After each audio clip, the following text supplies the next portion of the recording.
That ugly money. That ugly money. Yeah. Say it's that ugly money. This is the Ugly Money Podcast. This is about the process of success. Everything between your first dollar, your first million. That's ugly money. And we're live. What up, what up, what up? Welcome to yet another episode of the Ugly Money Podcast. I am your host, Ugly Money Nietzsche. This episode being brought to you by Exec, clothing and apparel. They got buy one, get one half off on all HBCU caps. You can go to Exec Brands or Exec College on Instagram to get yours today. That's my brother Quentin, man. All right, before we get this show started, before I introduce my special guest, I need everybody to go ahead and drop them likes and drop them locations. We got some game for y'all today. I should have charged you Negroes more money for this one. Oh, yeah, we're going to fix your life today, Jack. Hit that like button. Drop them cities and locations. Let me know who's in here. Remember, the Ugly Money Music Summit is going down October 19th through the 20th. If you want to get tickets, go to uglymoney.online to get your tickets today.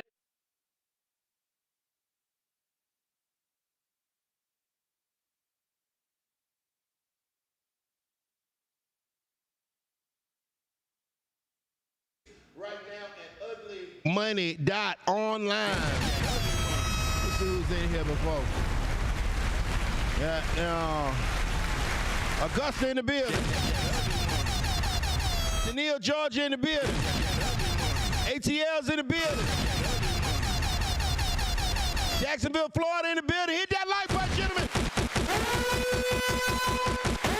Sean, what's up? Jeremy Hass, what's happening? Oh, man, we got some boss talk today.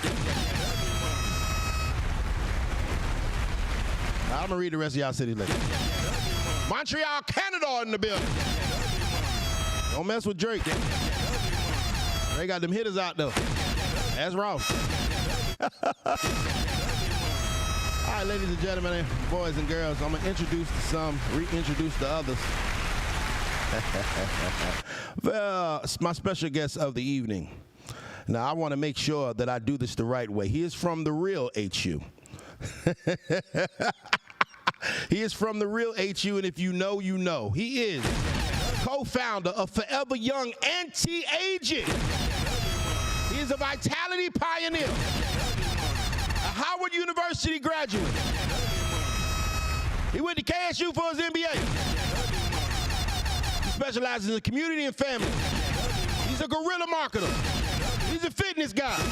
And he got a 6'7" son. Still in middle school. Ladies and gentlemen, a man that is winning at life. Carlton Washington is here. Try to give you the best intro production ever. That was the best intro I ever had. Hey, brother, I appreciate you making some time for us, man. I appreciate you taking time out your day to talk to me and my brothers, you know what I mean? Who was Carlton Washington before Carlton Washington became the Carlton Washington that we know today? Man, so first, I appreciate you having me here. Yes, sir. I actually just moved back to Atlanta like 2 weeks ago. ATL! Yeah, man. So I'm just getting settled in. But yeah, before the Carlton Washington in the business world, I was Carlton Washington, I think, the delinquent, trying to figure it out. You know what I'm saying?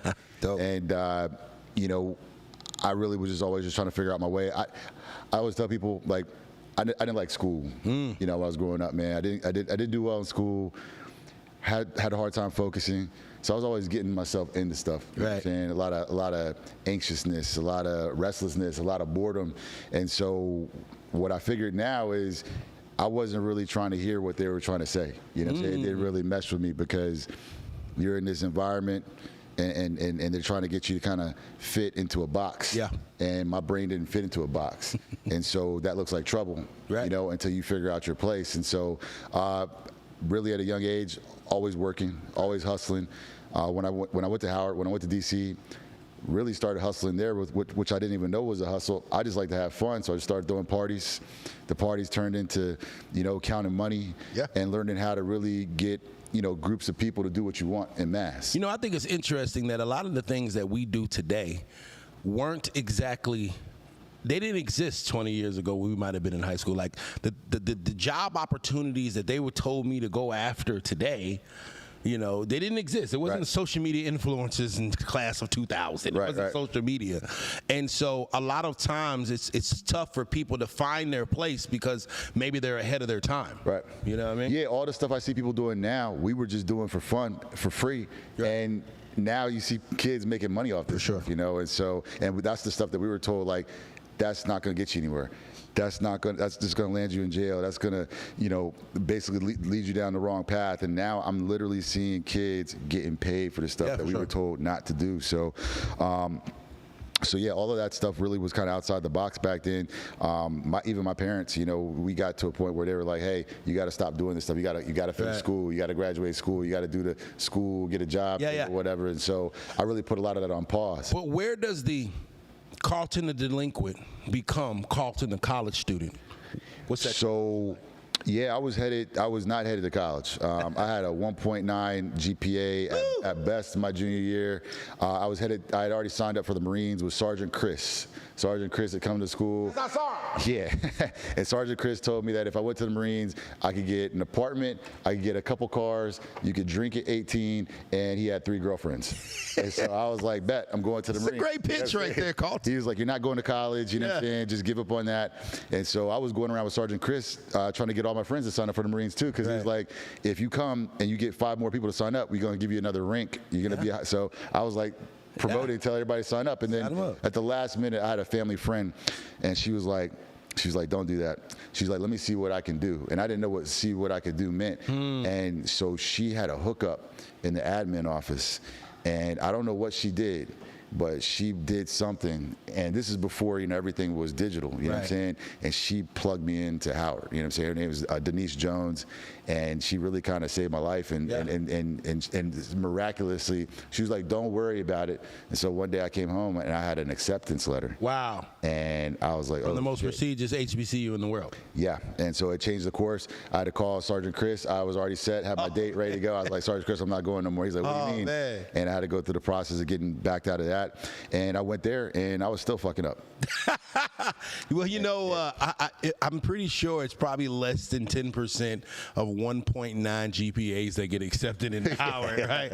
Oh, so, especially now. Right. Now, that's not happening. Yeah, you know, I can remember, you know, me, you know, applying for colleges and looking at, you know, the Howard requirements was definitely above 3.0 every time. So that lady definitely pulled some strings for you. Yeah, it was divine, and she hooked it up. I mean, now I know she must have really hooked it up.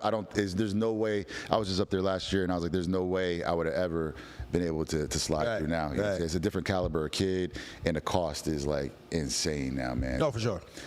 So yeah, man, I kind of toiled through that for 4 years, and then I realized, I woke up one morning, and my friends, I was like, well, what's going on? They were like, well, we're graduating.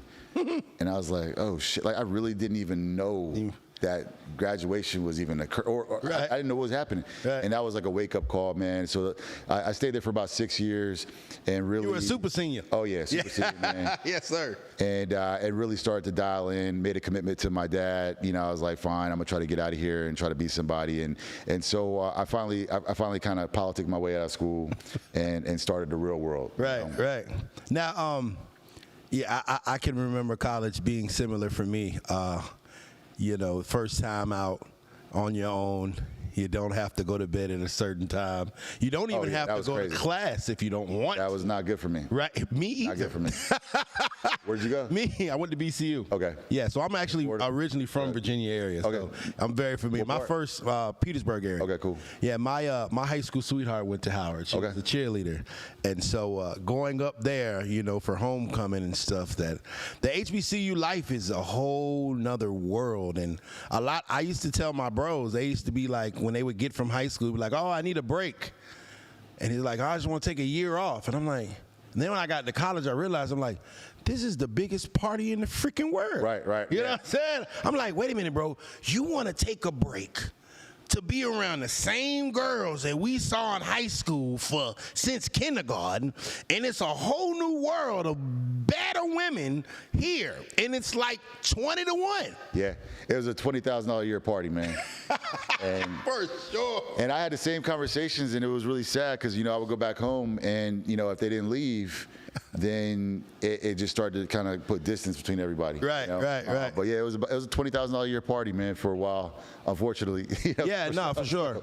I don't know if the same thing happened with you. It got kind of weird coming back home. Yeah. After leaving college, when you're leaving for college, because you're exposed to so many new things. If you're coming from Atlanta, going all the way up to D.C., now you're hearing about this go-go music. They looking in Atlanta like, what the hell is that? Yeah. You know what I'm saying? So you coming back, and I remember it being a little friction with some of my bros, you know what I'm saying? Right. Like, oh, you think you better than us? It's like, no, I just went to college because I don't know what else to do with my damn life. Right. And so, we just have to adapt to that whole thing. Now, after college, going into the real world, because that's something that is that can be tough for a lot of people. They get that college degree, but the college degree doesn't exactly come with a job. Oh, yeah. It doesn't come with the guarantee of anything. It just comes with, hey, I went to college, I went to class for 4 years, and I got this degree. So how do you make that transition from? I didn't. I got out of school, and I thought it was going to be magic. You get the degree, right, and then you apply for the job, and you get all the jobs. And it wasn't like that. So I was doing security at a strip club at night, and during the day I was selling fundraisers, like the chocolates and like the little toys that the kids sell at the school, like trying to basically. So I would go into these auditoriums in front of like 200 kids and try to hype them to sell, like these little trinkets, and chocolates, so they could raise money to go on a trip. And I was doing that for a while, and in DC at the time, I just was getting more expensive. I was living in a one room that I was renting from this girl in Southeast DC on Bowen and Martin Luther King. This is like, anybody knows DC. This is as low as it gets. Yeah. And that was my life. And so I got to a point where I was like, I can't afford to live in this place. Every morning, and I'm coming to my car, it's 50-50 that it's going to be there or broken into. I couldn't afford it. And then all my friends who had stayed behind, every time I would go out, they're kind of pulling me back into a lifestyle that I'm not supposed to be in. Right. And so one night, right after the Super Bowl, I just got the feeling, man, to just get out of there, and I threw all my stuff in the dumpster. I couldn't even afford my rent that month, so I just bailed out on my rent, and I just drove down. My parents had moved to Atlanta, and I was like, Mom, can I stay with y'all for a couple weeks and figure out what I'm going to do? So I just moved down to Atlanta with no plan. And back in that time, what is this? This is like 2003. I went to the newspaper and started looking for jobs, and they were like, Nissan on Thornton Road, we pay you a sign-on bonus of $1,000 if you come work for us. Right. So I just showed up. They were like, okay, you start tomorrow. And I was like, what'd I do? They were like, you see that person over there? Just go sell them a car. That was the training. I was like, what do you mean? They were like, get the keys and sell them a car. It's crazy because that's probably how you started your whole empire today, of just having to figure it out, like on the job training. That was it. The dude looked at me, he's like, what the fuck do you mean? I was like, well, he's like, 2 people right there. Ask them if they want the keys. And so every day I was like, this is it. They're like, yeah. So I was working 6 to 7 days a week because that's what they do in the car biz. Right. I didn't really fit in there, but what I realized is that, first of all, I couldn't make it to the gym, and I was a workout freak. And so what I started doing is I just started running up to all the customers, and that was my exercise. And so I would beat all the other sales guys because they were over there smoking cigarettes, lazy or whatever. So I would just run up to the customer and be like, hey, how you doing? Let me get you the keys. I wasn't even thinking. And so I just started selling cars. I was doing real well. But these guys work 6 to 7 days a week, and this was back when like Compound had just came out in Atlanta. Great times. And I wanted to go out and have fun, man. So Big Meech was still home. Oh yeah. Oh yeah. Yeah. That was when we used to go to Visions. that was the time when you go to Visions and there was like 200 dudes standing all around together. You know what I'm saying? Like in that era. Yeah. And I was like, well, I want to do that too. Right. But I got to go to work every single day. So after a while, I was like, man, this is not cutting it. And so I ended up getting pulled over. They were recruiting sales guys over at Wells Fargo. And so that was kind of where I really got my foot into the door, what I would consider like a career. Right. And where they actually taught me something. And that something was finance. So you learned your guerrilla marketing from selling cars. And then you got and really from Howard. Yeah? Yeah, because throwing the parties at the time. It's funny now, man. Like we were doing promotions for Bad Boy, Rockefeller, all those artists.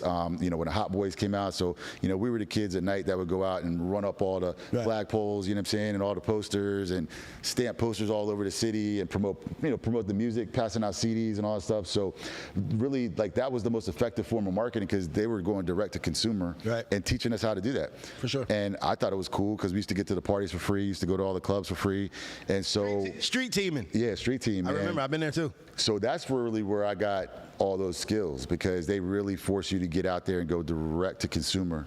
You know, it's interesting because I was a college promoter too. Like, you know, I was a guy that was throwing the parties always. You know, that as a young man, actually, there's a lot of skills. Oh yeah.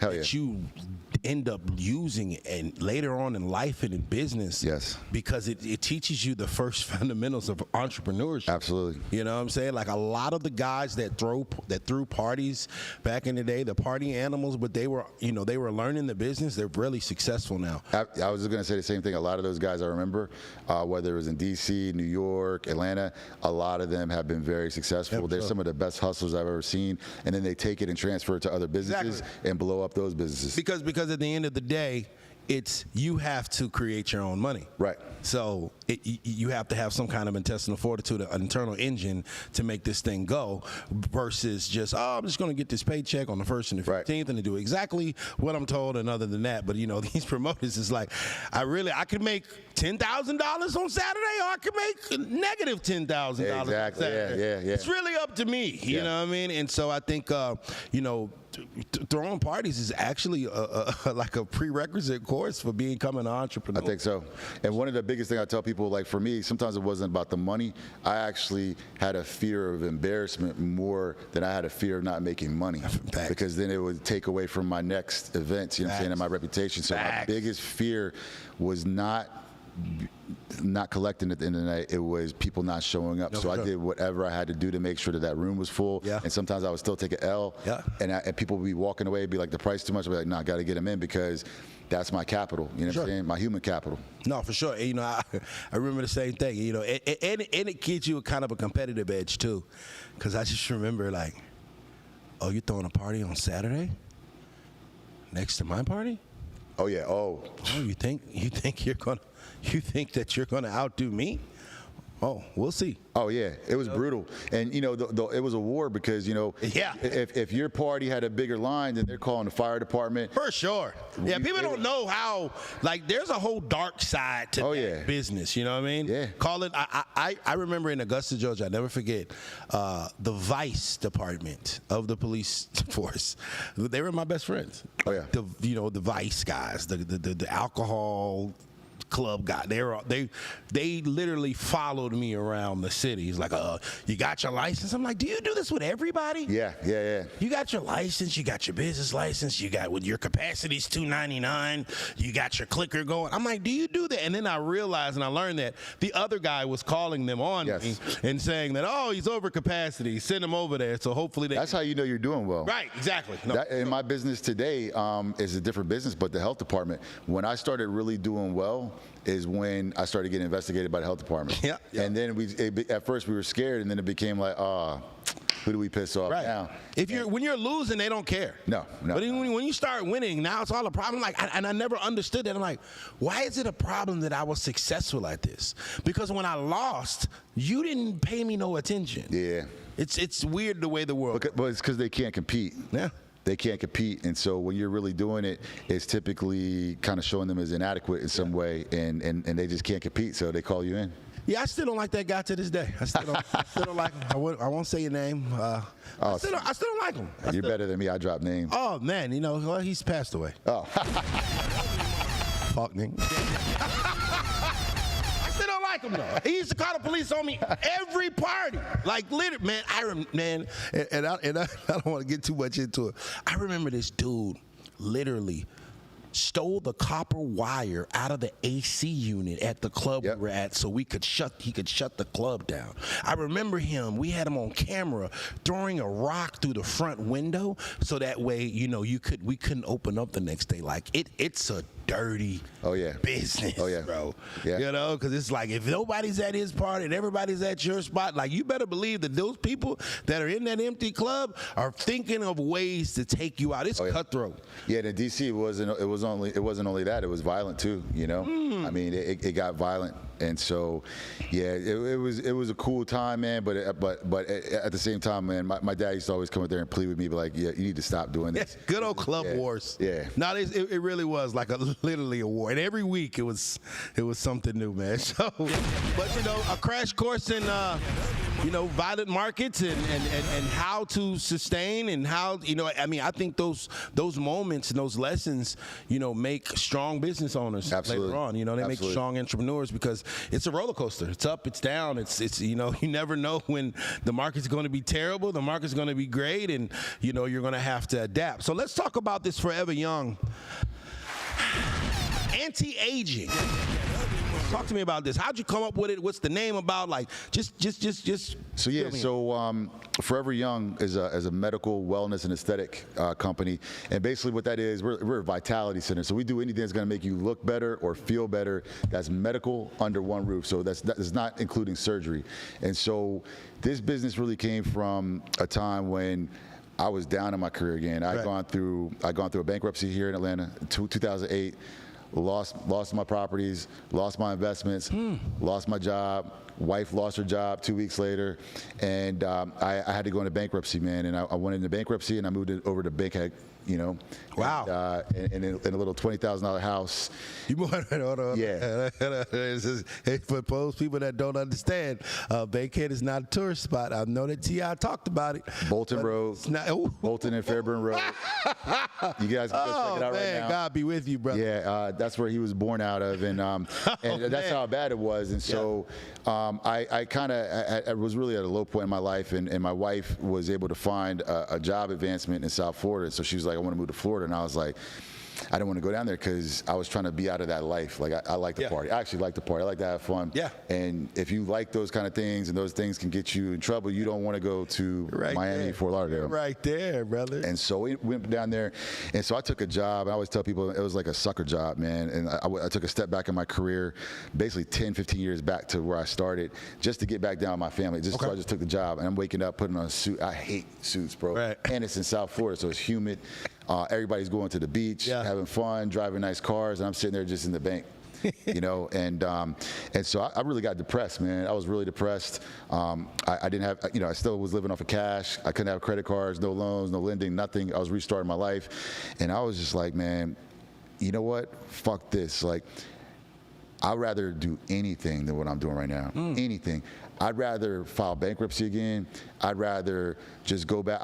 So I was basically like, look, I'm gonna either go sell jet skis, rent jet skis on the beach, or there was a club down in Miami South Beach where like the guys, like it's like a whole bunch of buff guys, they like dance on stage and stuff like that, make tips, they're making great money. I was like, I'm just gonna do that and have fun. Chippendale dancers. Yeah, I was like, anything other than what I'm doing right now.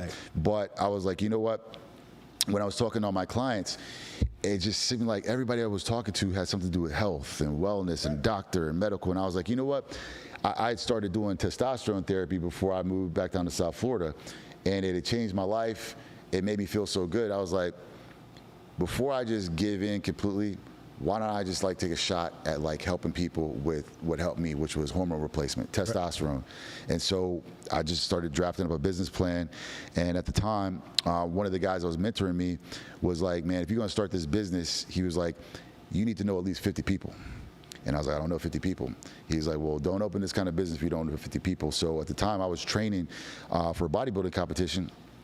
And the guy that I knew was pretty popular, in that industry. So I was so desperate. I was like, hey man, like, you want to do this business with me? I just met the guy. Mind you, I just moved to Florida like 2 months ago. And he was like, sure. And so I was like, okay. And so 2 weeks later, we're signing, paperwork and going out looking for a spot. 10 years later, we took that one spot and turned it into 52 spots. sold 150 units, and now we're in 15 states. Amazing. And so I recently sold most of my portion of that business and moved to Atlanta a couple weeks ago, and now I'm looking to kind of next chapter. So you lost it all to get it back tenfold. Amen. Yeah. I think a lot of people don't go after their dream because they're scared of losing what they got. And what they got isn't their dream. So it prevents them. Sometimes in order to grow, you can't be scared to fall. Absolutely. You know? And I think it's a test.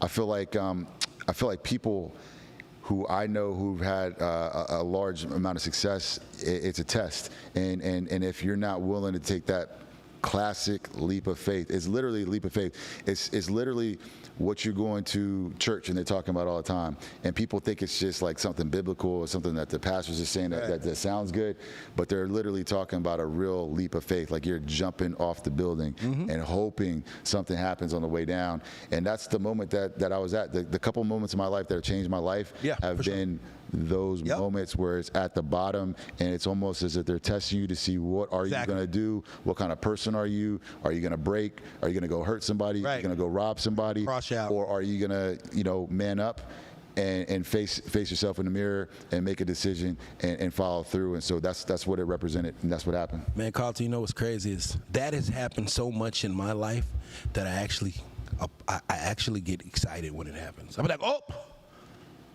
I lost it all. Big bank's coming. You know what I'm saying? I remember moving to Atlanta in 2015. A little quick story.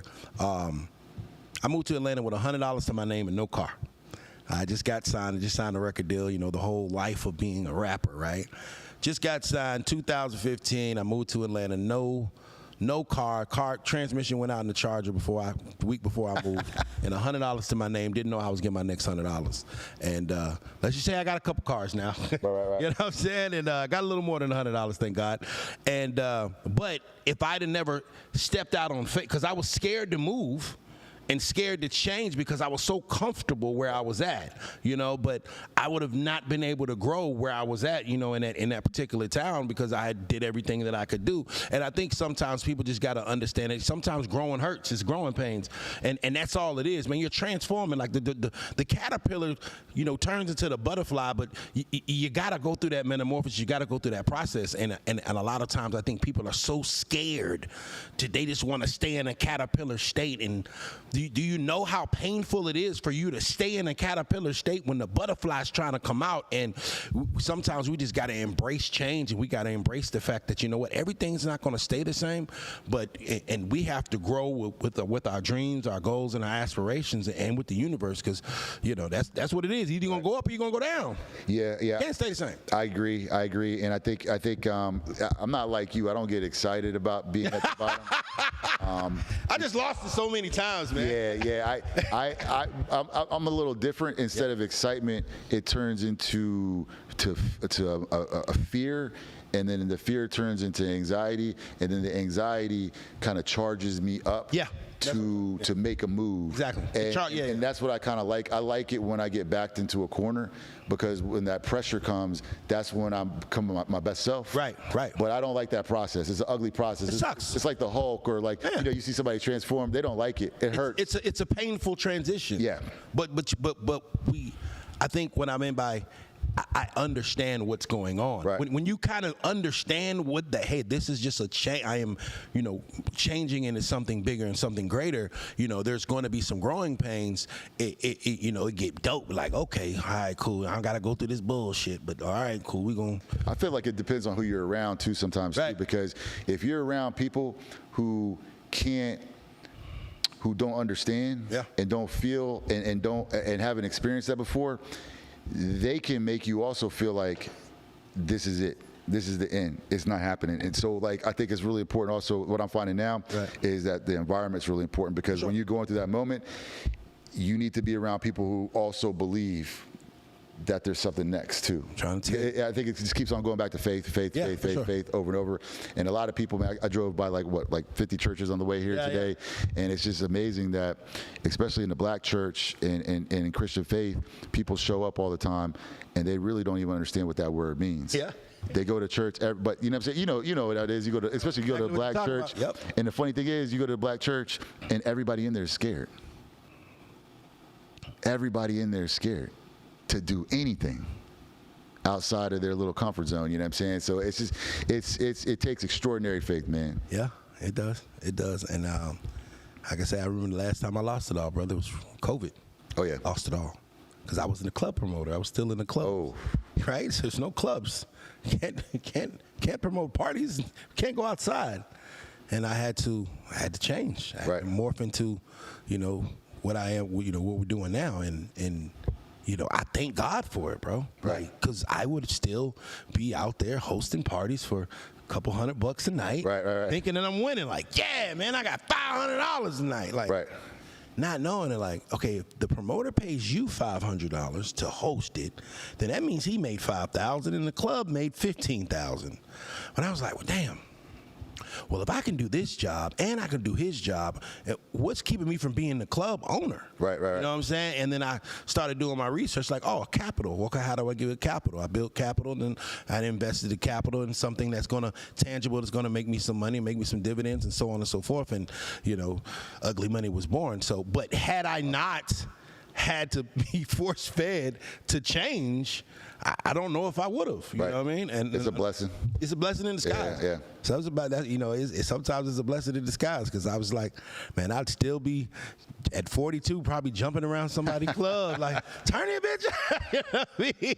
But so let's just talk about, like, when we're talking about being an entrepreneur and being your own boss, the different adapting. Let's talk about adapting and how we may have to make a pivot in life several times.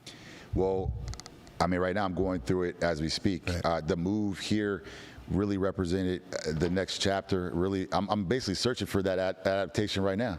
I'm trying to find what's next right now. I don't know anything but Forever Young for the last 10 years. Right. I eat, breathe, sleep. It's on my body. Yeah. My kids don't know anything other than this business. And so I really kind of moved here to start anew and get away. And so I could think and figure out what that next thing is, and really it's really all the stuff that you talked about. It's unsettling to be an entrepreneur. It is a roller coaster ride. 24/7. People say it all the time, and we're talking about real entrepreneurship here. I'm talking about not a hobby, but really doing something that's going to sustain your family. Yeah. And again, you're in your 40s. I'm in my 40s. We got a couple more of these cycles to go, but I'm not trying to. At post 55, I'm not trying to have a story like we're talking about right now, where I just had to start over again or whatever. We're too old for that. Yeah, this shit got to work. Right. For sure. Right. So now it's really about trying to figure out what's next and making sure that what I've also seen is that just chasing a dollar, it can't just be about that too. It's money plus something you like to do, plus make an impact. Some people call it solving somebody's problems, For sure. But for me, it's really making an impact. And if you could put those things together, that's a sweet spot. And it takes time to create something like that. That's not just like, a hustle. Yeah. This is something, if you want to build a sustainable business, a real business that's not here today, gone tomorrow, I think it takes time, it takes planning, it takes skill, and it takes mental fortitude, and it takes mental toughness. And so again, talking about the way you were talking about excitement, or for me it's fear. Yeah. You use the butterfly example. It's going through that metamorphosis of we're back to the floor again. We're back to the bottom. Now this time I'm better capitalized. For sure. You know what I'm saying? For sure. But it's the same process, and it's like getting in the lab and you're creating something, and then you're taking a big chance, because as an entrepreneur, you're taking that capital that you just stacked, and now you're risking it all again. And so it's a scary process, but I think if you can it's like working out in the gym. If you can kind of get used to that and stretch yourself to that, the more you can do that, and the more you can figure out how to sleep at night with all that fear, especially if you got kids and a family and all that stuff, then you're able to build something that's special, and hopefully that something that's special is going to give you and afford you a life better than any, especially showed up at the monkey suit at the bank. Like that's what it's all about for me personally, and it's really, putting your life and your passion into something which really merges with your work. It's one and the same, and so that's what entrepreneurship is to me. I think I really kind of hate that word though, man, because I never heard the word entrepreneur when I was going to business school. Yeah. You know what I'm saying? That's like a new word. And now, even I watch your show sometimes, man. Yeah. I see people come on here, you know what I'm saying? I see people come on this show, they come on all these shows, and they're like, I'm an entrepreneur. And I'm like, what do you do? Right. Like, how much money do you make? Like, what are you talking about? Like, you're not an entrepreneur. That's a hobby at best. You know what I'm saying? Like, there's a difference. And so I really wish we could find another word. Or maybe we Yeah, a girl be selling feet pictures and say she's an entrepreneur. We're like, what you do? I sell feet pictures. Okay. How long is that going to last? Yeah, I don't know how long people gonna want to take pictures of your feet, man. I got a question for you. Do you think that men focus better in chaos? Not these days. No, they don't. I think some men do. I think those men though are just like your star players on your basketball and football teams, right? And the reason I say these days, not many, because in our generation, I feel like the older people, and I always tell people this, and I got biological evidence of this too. I'm in medical. We probably run 200,000 labs on people so far now. There's evidence that people are built different. They're not only physically built different, older than us and to our age, but also they're mentally and spiritually different as well. And so we have an advantage on a lot of these people, meaning that I could tell from you, from your background, your hustle, what you're doing, you're the type of person you're probably always going to be okay until the end, right? Figure something out. Right? Damn right. Got to. But you're not common, and you're not the average person, right? You know what I'm saying? And so how many of yous are there, right, in Georgia, and then zoom out to the United States? You know what I'm saying? I don't think there's that many yous. There might be 20,000. You know what I'm saying? But can the others unlock? No. Really? No, no, because what you're seeing now is that, just like we were talking about earlier about how party promotion and marketing and guerrilla marketing, all this stuff, how that builds a skill and how that helps people grow businesses. Well, people have perfected and optimized that skill now. And so what I mean by that is, so when you got that phone right there, and when you got these screens right here, and you have anything, the music and all that stuff, they have figured out how to optimize it so well to steal that engine in you, you know what I'm saying? Wow. Right? And so that most people are so captivated by these things, they don't know how to do anything but to just scroll, buy, smoke, drink, repeat. Zombies. Zombies. They're all zombies. And so what you see is a consolidation now of the populace that really can't think for themselves. They don't know what the fuck to do. They don't know how to do shit that they're not told how to do, right? And there's people like yourself, maybe people like me, who resist that, and we're always on the fringe. We're always like not buying it, or we're the ones that's figuring out a way to motivate it and manipulate it to our advantage, you know what I'm saying? But most people aren't, because what does it take? It takes faith, it takes mental fortitude, it takes toughness, it takes going through L's, it takes hitting the bottom, not killing yourself, and then if you don't kill yourself, it takes not getting on antidepressants or blowing your brains out with fentanyl or whatever it is you're doing, right? So how many, I don't know about you, but when I walk down the street, or when I go into Atlanta, or when I go to DC or New York, or you look at California, what do you see? I see a lot of people who just giving up. Why do you think they're having all these increases in homelessness and all this kind of stuff in these places, and all of these issues? Is because people can't cope. They're giving up. And then you have some people out there that I feel like are trying their best, and those are the people that are kind of like your day-to-day person that's out here, kind of commuting 1 hour each way, 2 hours on the road every day, and I feel like they're right in the middle, just holding on. You know what I'm saying? Trying to stay sane, trying to do the right thing, but if you're not thinking out the box, even though they think they're doing the right thing, they're really doing the wrong thing, right? You know what I'm saying? Because we were just talking about entrepreneurship. Entrepreneurship is one of the few things in small business ownership in this world that can set you free. Is one of the few things. So if you're checking in with somebody and you're not in control of your time and you're not in control of your resources, you can't really get your way out of that unless you've been blessed with some secret knowledge or somebody that's going to pull you out of that somehow, some way. And so I don't think it's for everybody. And I know most people don't want to hear that, but that's the truth. And I always tell people this. Anytime I go do a podcast or I do a speaking session or a presentation, I tell people on purpose, you're not going to do anything that you showed up here that you came to get today. And what I'm saying is, and I'm doing this to kind of trigger them, because what I want to happen is that few people in that audience that are watching, I want them to take such great offense to what I'm saying that they get a chip on their shoulder, like, you know what, I'm gonna prove you wrong. And then one day I'm gonna come back and be like, hey, you know, you were that guy that told me I wasn't gonna do anything, and we'll look at this. I still remember my sergeant telling me that I was gonna be dead or in jail in a year, bro. I remember his name. Hi, Sergeant Lashot. Amen. You know what I'm saying? Thank you. Amen. I still remember every time that somebody told me I couldn't do something, and I went and did it. It's great. So to me, I want to give that to people because most people won't. Like, and that's the thing, you remember, right? Like, Todd Link, my marketing teacher from Plantation High School, told me I was going to be his garbage man. My son. Ooh, that's a gangster right there, baby. And I got to say this, I am friends with Todd Link now, and I became his neighbor, right. You know what I'm saying, 20 years later. Oh. And we're cool now, we joke about it. He came and congratulated me on my business. My son couldn't let it go because my son went to school. He like this. And every day he would ice grill him, but I thank him for that. And I thank everybody else who did the same thing for me, because that's the stuff at night that makes you work the extra hours. Like, yo, they told me I couldn't do it. Nobody believed, so I like it.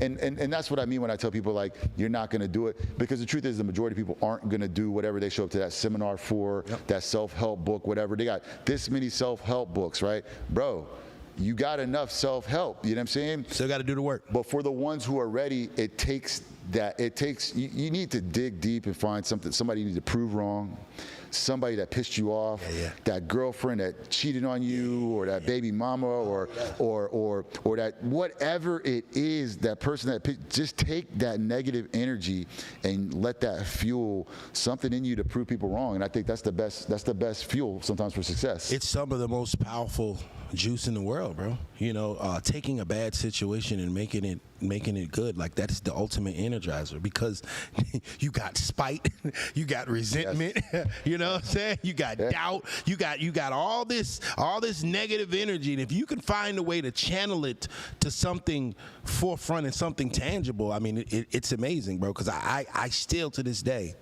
you know, I still feel like I got a chip on my shoulder. I still feel like I'd be afraid if you didn't. You know what I'm saying? Like, nah, y'all don't believe. You didn't believe. Right. You didn't believe. You left me on red, nigga. Yep. I think I'd be really scared right now. Right. And that's the one thing I was really worried when we did the sale of the business.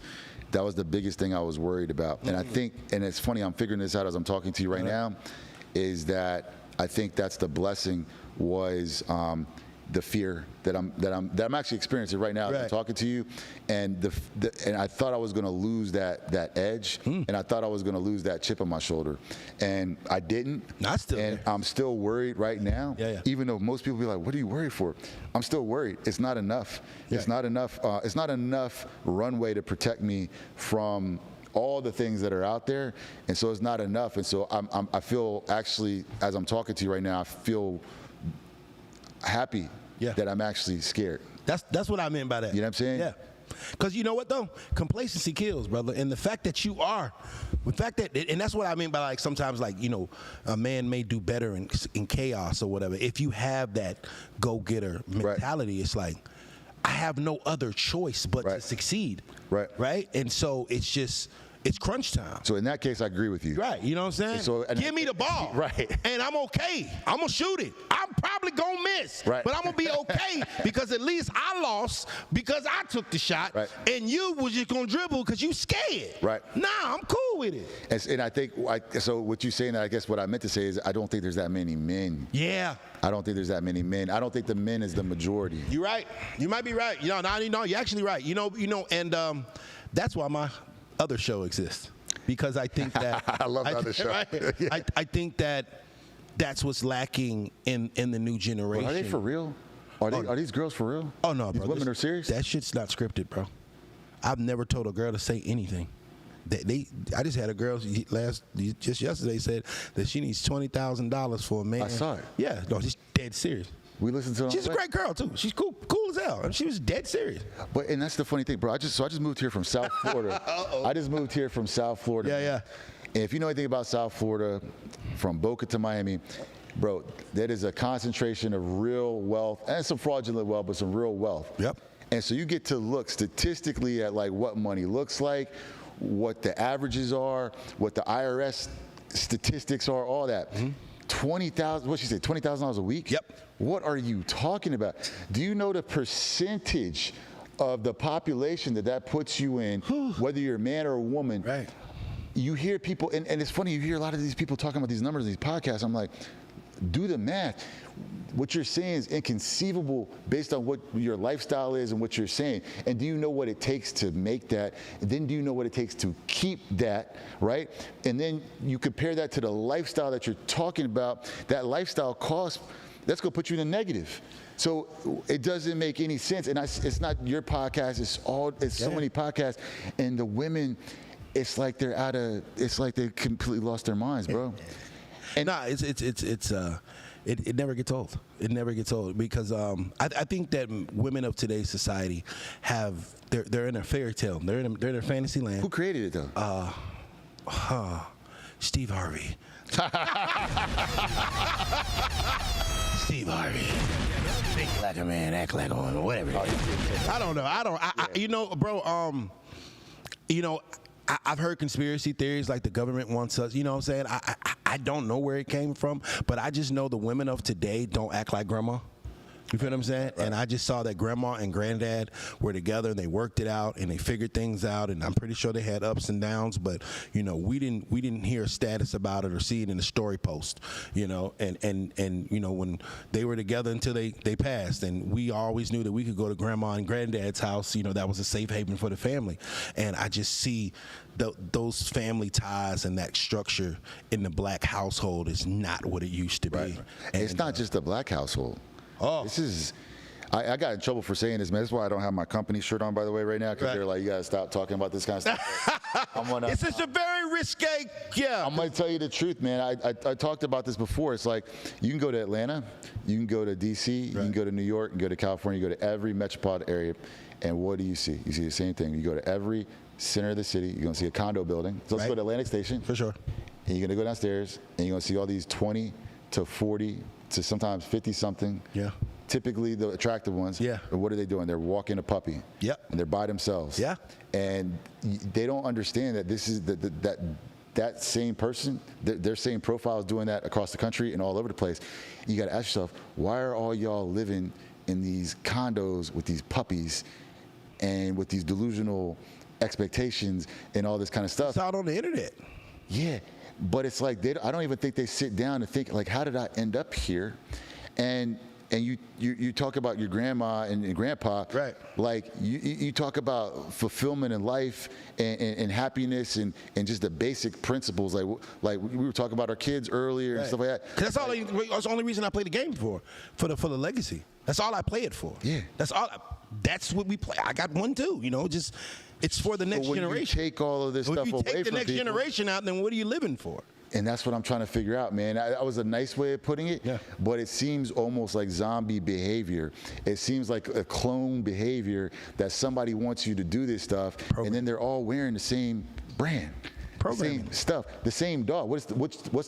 Guess what's the dog typically? Right now, what's the dog right now? It's a Yorkie. It's it's a Yorkie, or what's the other one? The Frenchie. Of course. Boom. That's it. It's a little small dog. It's either Yorkie or Frenchie. And it's chaos. And if she's really bad, she has cats. You say cats, right?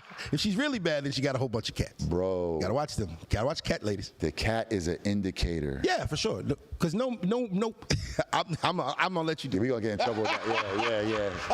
Yeah. I get in trouble every time I say it. But like, at the end of the day, most alpha men are not about to be living in a house with a woman with a bunch of cats. Cats don't listen. No. Right? Okay, so the woman has everything. Yeah, if she has a whole bunch of cats, right?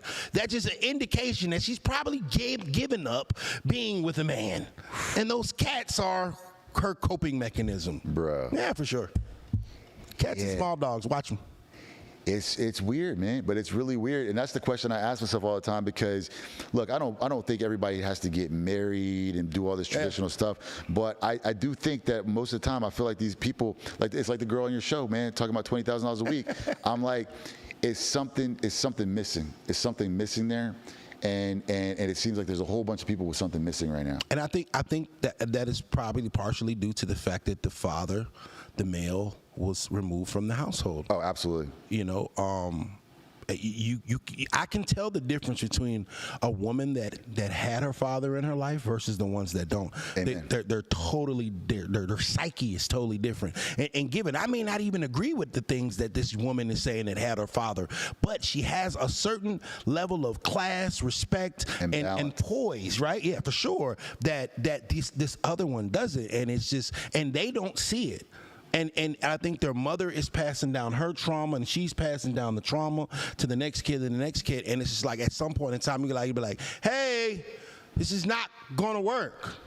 Yeah, because we can't just be hooking up for the next 50 years. There's a difference between being a baby mama and being a wife. Free game. And I'm going to assume that just like me, we have these conversations with our friends. You know, when you do have a phone conversation in the morning, you got to get on a crisis call, one of your boys. Yep. And I'm sure you had a crisis call where you're putting it out to somebody else. And it's so weird.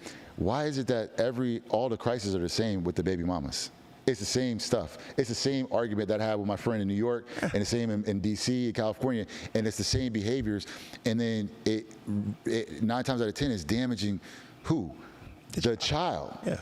You know what I'm saying? And it's like they don't even see it happening, and no one's taking the time to just. It's chaos, man. It's like it's chaos. It's a lack of balance.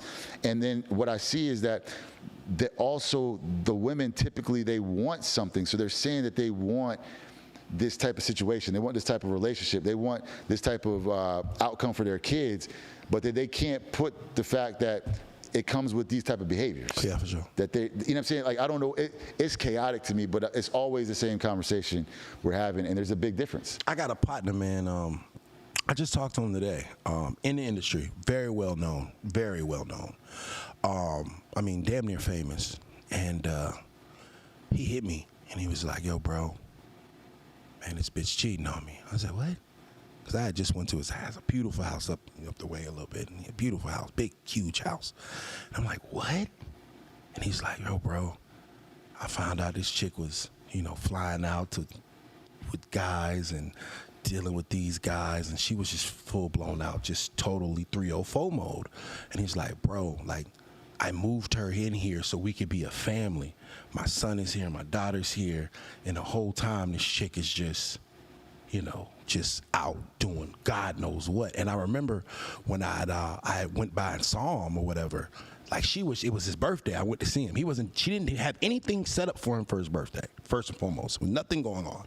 He was just sitting up there watching my 600-pound life. On his birthday, I pull up on him like, "Hey, man, happy birthday, bro." He's like, "Yeah, man," you know what I'm saying? The whole time we up there just kicking it, talking, she's texting him like, random negative things during his birthday.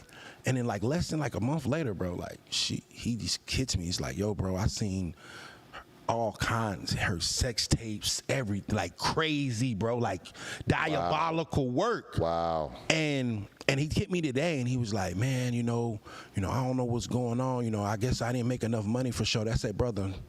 First and foremost, that's a gaslighter. You make plenty of money, brother. Trust and believe, brother. I seen your house. I seen the G-Wagons and everything out there, brother. It ain't the money. It's her. It's her. Because when a woman does wrong, a lot of times they will try to make it seem like when a woman cheats, it's the man's fault. When the man cheats, it's the man's fault. You ever notice that? When the woman cheats, it's because, he didn't do something. He wasn't adequate somewhere.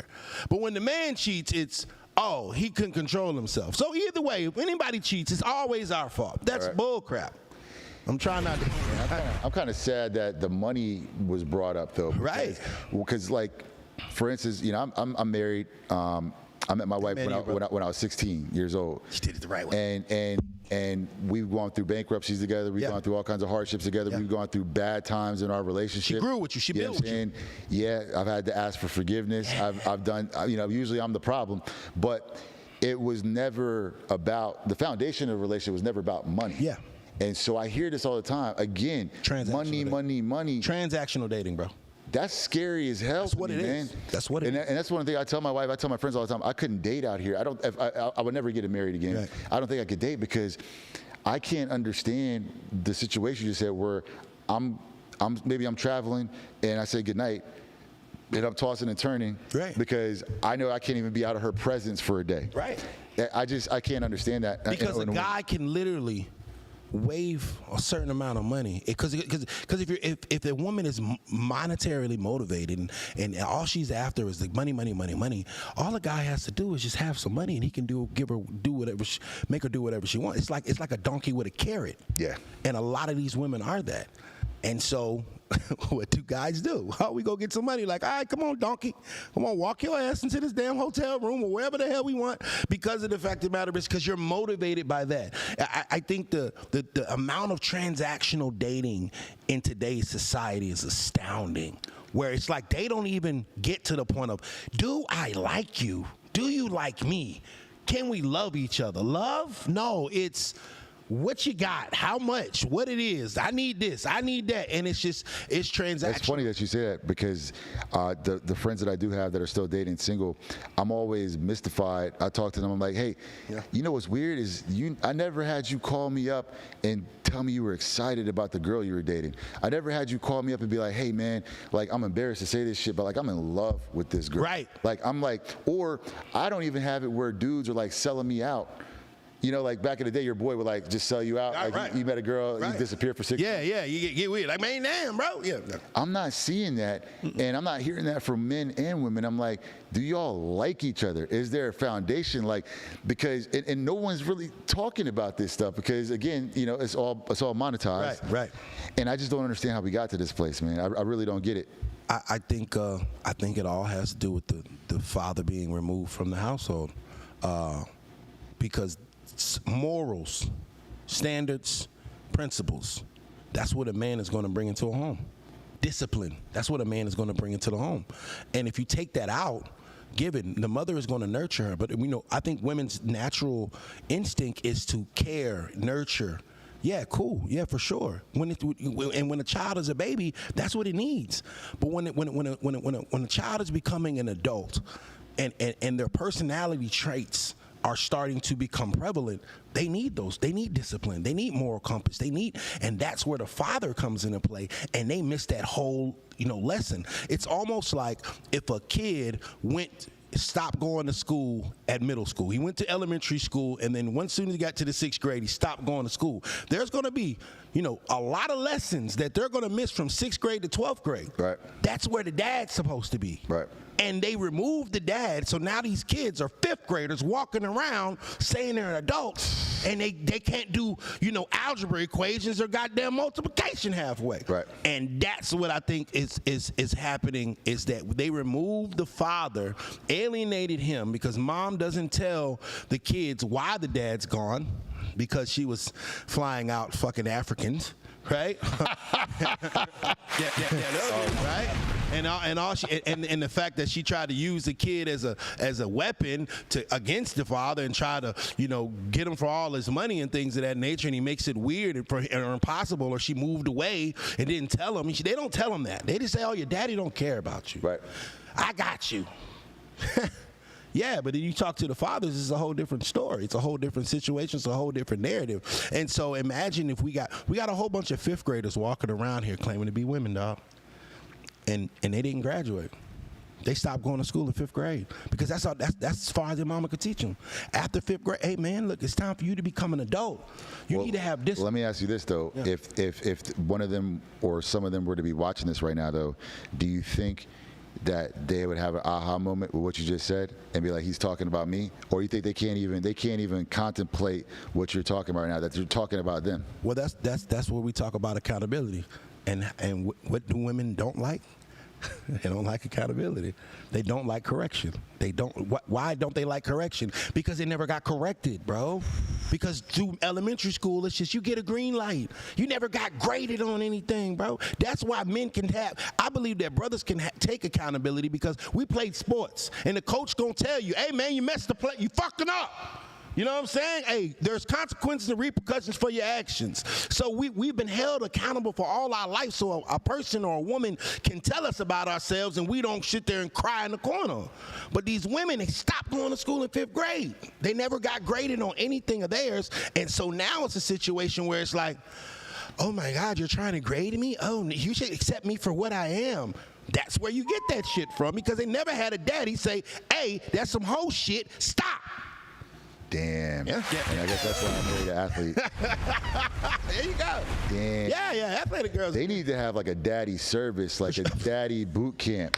You know what I'm saying? Where you could come, and just get it on the back end. Hey, man. Intensive daddy training, 2 months, and then go back into the public, Maybe that's the lane that you need to go that's in. the next business right there. You know what I'm saying? Like, maybe that's because it's definitely needed, bro. I think that women, and I love them. That's why I yell so much, because I love them. Like, I wouldn't talk about this shit if I didn't really. I just want them to be better, so I can marry one of them one day. Right. And it's just like, but how can you help someone that doesn't think they need help? How can you correct someone that never thinks they're wrong? And if they know they're wrong, they still won't admit to the fact that they're wrong.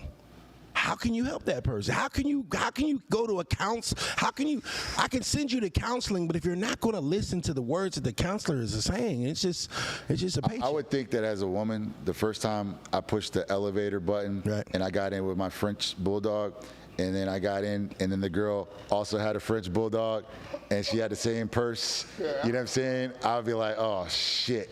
Well, you know what I'm saying? I think it'd make my head explode. I'd be like, something's not right here. Avatars, but bro. no one's there. They're not asking questions. That's why, back to what we were talking about before, I think everybody's in, I shouldn't say everybody, but the majority of people that are in zombie mode, they can't even see it if it's like right here in their face, man. The Matrix, bro. It's the Matrix. Some of them want to stay in the Matrix. And then, there's a couple of us to wake up. Like, oh, wait a minute, the real world. Oh, this is the real world. It's cold. Shit happens out here. Right. No, I want to go back into the Matrix. I want to live in Delulu land and think and nobody corrects me and I can just do what I want and I don't have to be accountable of anything and I can have all of my toxic traits and no one's going to judge me because men can't judge women and they can't say that that's wrong because if not, that's hate. Nah, I don't hate you, bitch. You just fucked up. I don't hate you. If you sit on the side of the road, baby, I'll stop and make sure you're straight. You know what I'm saying? Until you get too masculine, I'm like, fix the bitch yourself.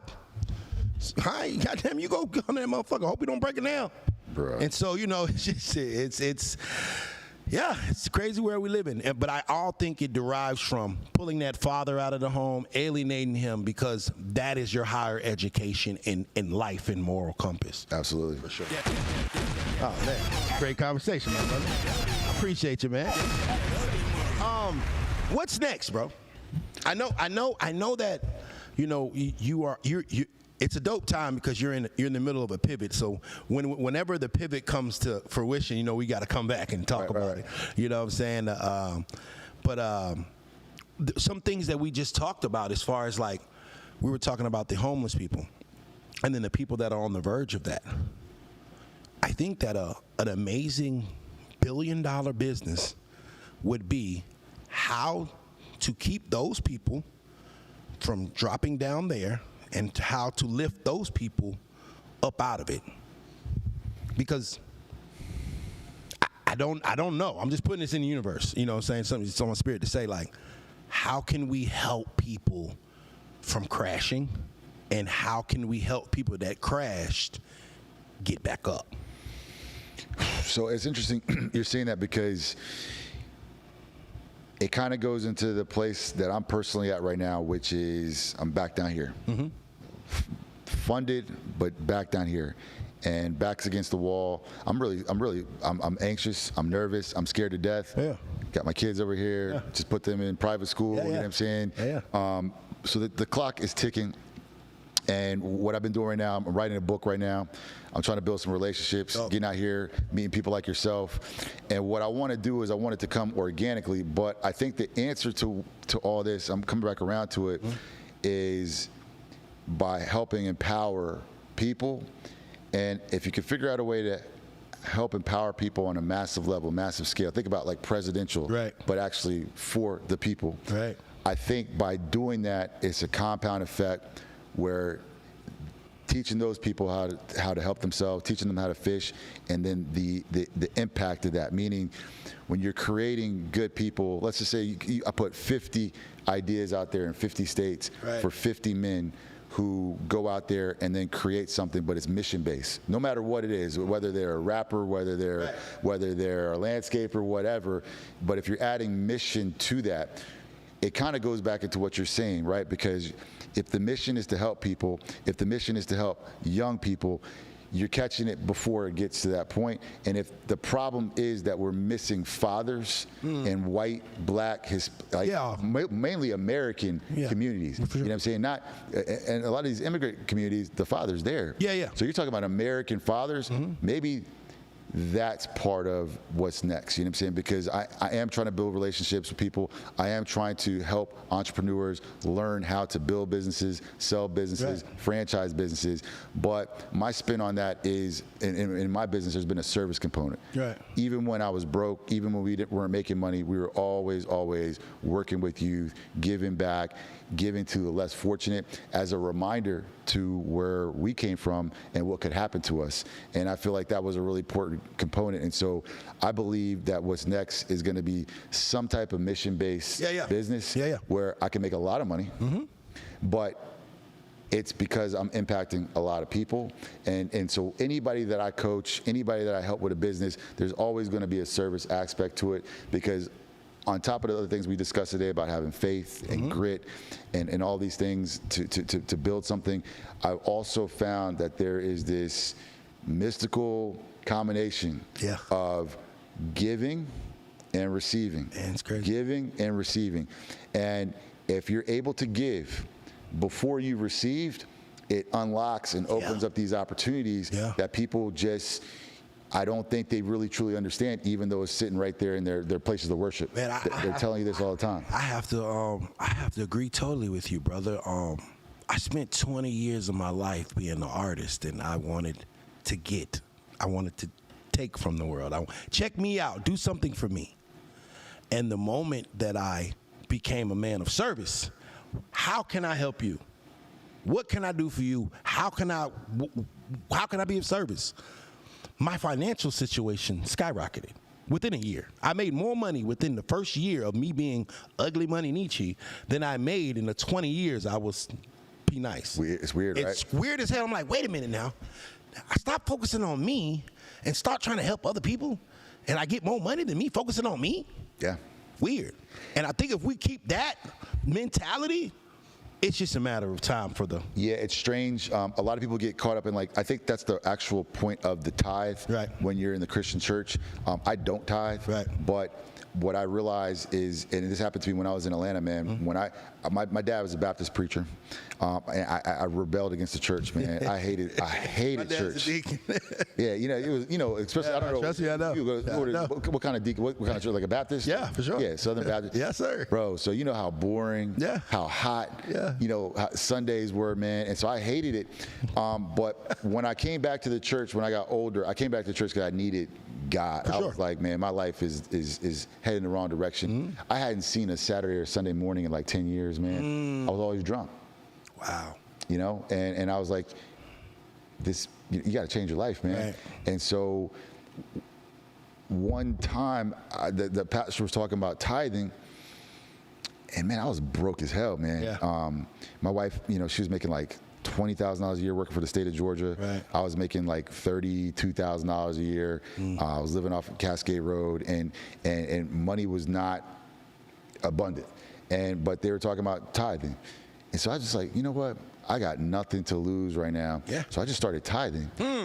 And I don't think it was the tithing. I think it's what we're talking about. There's this universal law of like giving something that I didn't have and trusting the process. And in those times, every single time, it has come back, like you said, tenfold. It will. And so it doesn't have to be a big service project. Sometimes it's at the Starbucks line, paying for the person behind you and just pulling off. Don't wait for them to thank you. Right. Just drive off. You know what I'm saying? Little things like that I found are what you have to do consistently in order for this world to open up opportunity for you. And so to answer your question, I'm here because I'm looking for an organic next step in my life. It can't just be, oh, this is going to make me a lot of money, I'm going to do that. Right. It's got to be organic. And through that, I've got to have a give back component. For sure. And through that, I feel like that's going to make me more successful than anything I've ever done before. But I'm going to tell you the truth, I am very nervous right now about what that's going to be. So nah, man, you know, I think it's dopest part. It's like, shit, man, it'd be so funny, man. Stan be like, hey, man, need you, what we going to do? Shit, nigga, I don't know. Hey, man, let me tell y'all something. We don't be having the answers. We don't know. Right. We're going off our gut. Right. We're going off of years and years of life, of falling down, getting back up, falling down again, and then, boom. Well, what are we going to do, boss man? I don't exactly know, but you know what? This is the closest thing to making sense. Right. Let's do that. Absolutely. And that's really what a lot of this stuff is, you know what I mean? And but I think I wanted to come here and you know, and talk to you because I want to get out of my comfort zone. Right. And I feel like the cool thing about podcasting people don't realize is that podcasting, you know, shrinks the world. Mm-hmm. I've met a lot of good people, you know, doing podcasts. Mm-hmm. And most of the time, I think one of the things I'm meeting when I meet somebody that's doing a podcast, whether it's big or small, is somebody that took the time to, a lot of time, like, this is expensive equipment. Yeah. You know what I'm saying? So they're willing to, they're showing the gesture, they're willing to invest in themselves, even if it's just a hobby. Yeah.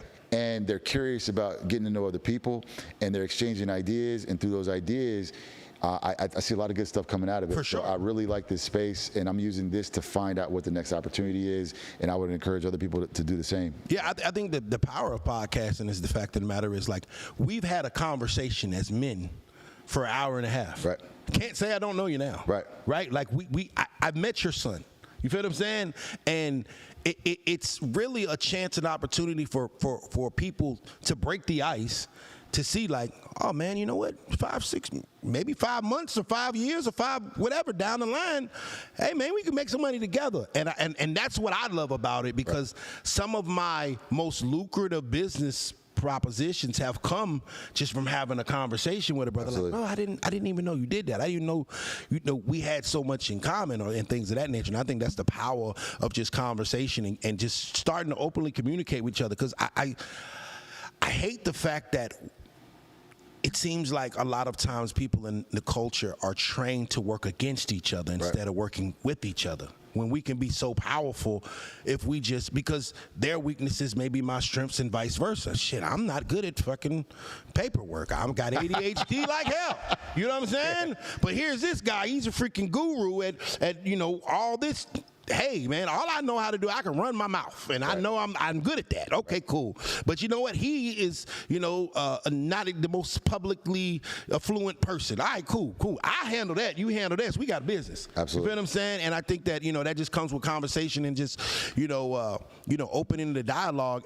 And the same thing, the people that are listening, they're in the seat with me. You know what I'm saying? So it's just like, oh, bro, I see what, you know, and it naturally, something's gonna come of it where it's like, oh no, I know, you know what he was saying. I got the idea of exactly what he, you know what I'm saying. That's how I've always seen it. I just trust the universe. That's why. One thing I'd like to add to what you just said, though, I think this is the big thing I see messing people up, is especially when they're trying to start, or when they're at the bottom, or where they're trying to get to maybe somewhere that someone else that they see is.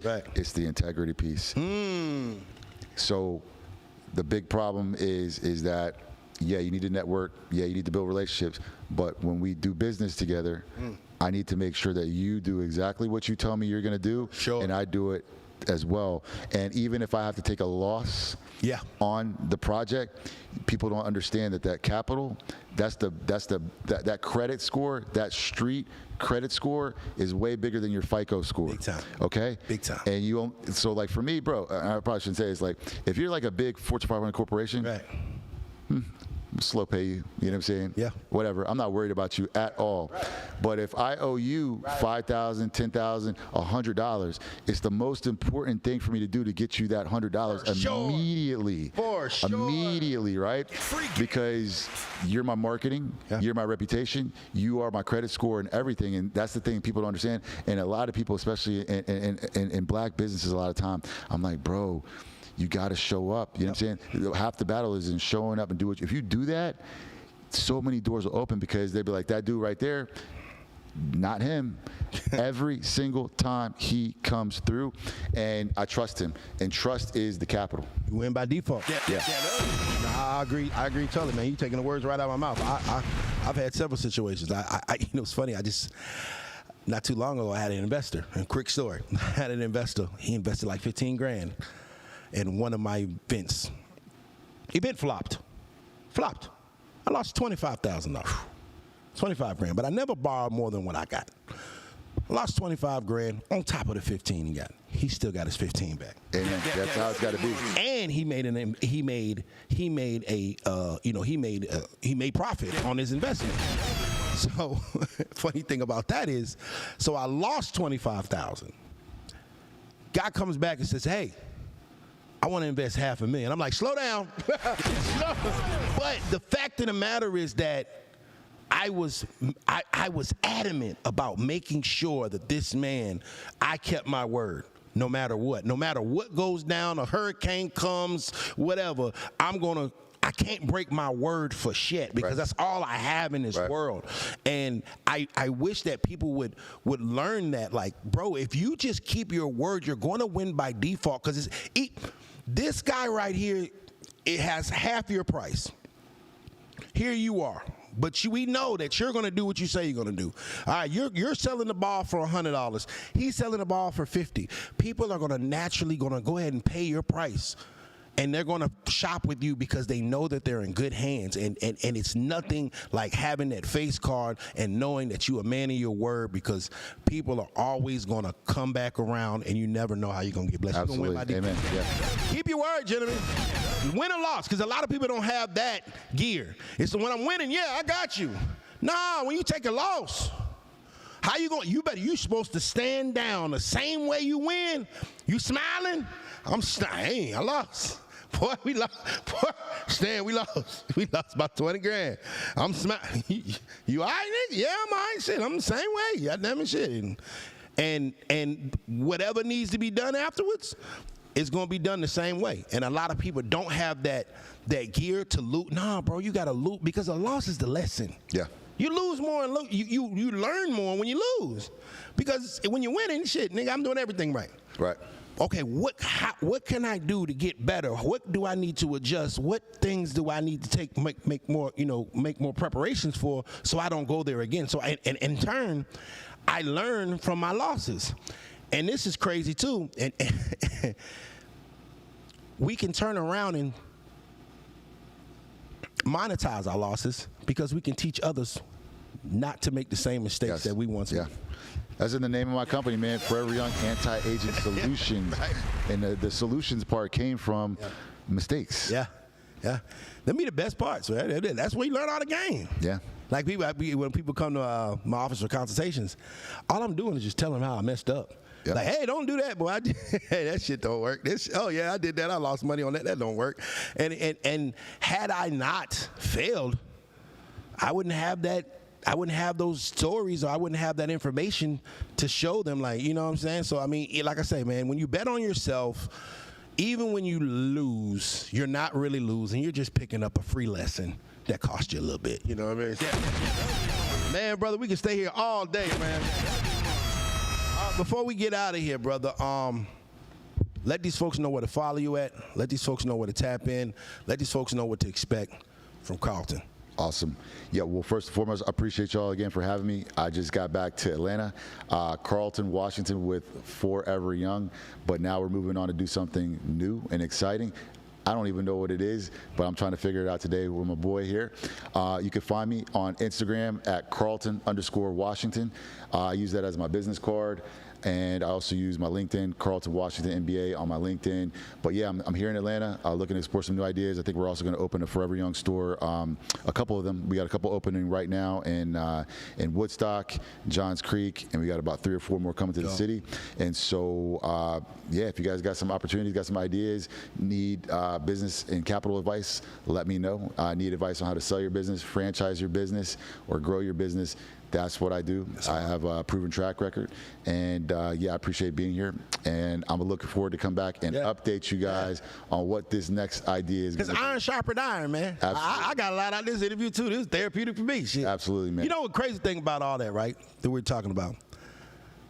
You know he going D1 though. You know he going D1 first round. You know what I mean? So like, you know what I mean? He's still gonna win regardless. It's all about the next generation. He calls his mama a D1 breeder. His mom was D1 too. So, yeah, so we call it a D1 breeder. Oh, it's in his blood. Yeah, you know he's going like top 5, man. You know, yeah. You know it's 6, 7. It's at how old? Yeah, he's 13. He's, I think he's ranked number 4, class of 2030. Yeah, right now. for sure. Yeah, we'll come to the game. Cannon Washington, Cannonball Washington on Instagram. Follow him too, Cannonball Washington. You heard it here first. It's dunking in middle school. You know how exhilarating it is to dunk in middle school. No, we couldn't touch the net in middle school. He's dunking in middle school. He's different. Yeah, you got a great contingency plan, sir. Go have some more kids. You good. Not too late, buddy. All right, man. You can follow me at Ugly Money Nietzsche. That's Ugly Money Niche. This episode being brought to you by the Ugly Money Music Summit going down October 19th and the 20th. Tickets are available right now at uglymoney.online. Remember, the bigger the dream, the bigger the risk, the bigger the payoff. This has been the Ugly Money Podcast with Carlton Washington. It's that ugly money. That ugly money. That ugly money. Yeah. Say it's that ugly money. The podcast is about the process of success. Everything between your first dollar, your first